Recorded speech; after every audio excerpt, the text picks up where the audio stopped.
Alors, une petite vidéo pour savoir comment comparer une fraction à l'unité, c'est-à-dire savoir si la fraction est égale à 1, plus petite que 1 ou plus grande que 1.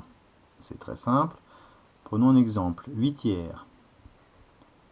8 tiers, si je le décompose, j'ai ça. Pour avoir les 8 tiers, 1 tiers, 2 tiers, 3 tiers, 4 tiers, 5 tiers, 6 tiers, 7 tiers, 8 tiers. 8 tiers, on voit tout de suite que j'ai 2 unités complètes plus 2 tiers. On voit que mon numérateur est plus grand que mon dénominateur. J'ai donc plus de parts que j'en ai dans l'unité. Dans une unité, j'ai 3 parts. Ici, j'en ai 8. Donc forcément, ma fraction est plus grande que 1.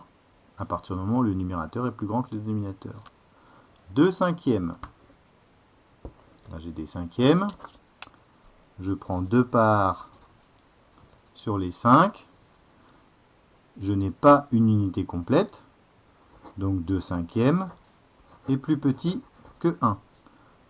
Je vois bien que mon numérateur est plus petit que mon dénominateur, donc ma fraction est plus petite que 1. 7 quarts, même chose. 1 quart, 2 quarts, 3 quarts, 4 quarts, 5 quarts, 6 quarts, 7 quarts. Donc 7 quarts. Dans une unité, j'ai 4 quarts. Ici, il m'en faut 7, c'est-à-dire que j'ai une unité plus autre chose. Donc 7 quarts, 7 est plus grand que 4, donc ma fraction est plus grande que 1. 9 douzièmes. J'ai ici dans une unité 12 douzièmes. 5, 6, 7, 8, 9. Voilà. J'ai donc 9 douzièmes ici. 9 douzièmes est plus petit que l'unité, puisqu'il me manque des parts. Mon numérateur est plus petit que mon dénominateur.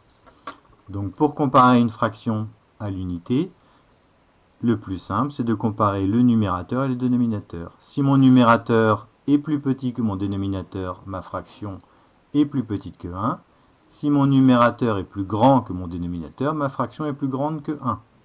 Donc en toute logique, si mon numérateur et mon dénominateur sont égaux, par exemple 3 tiers, ma fraction est égale à 1.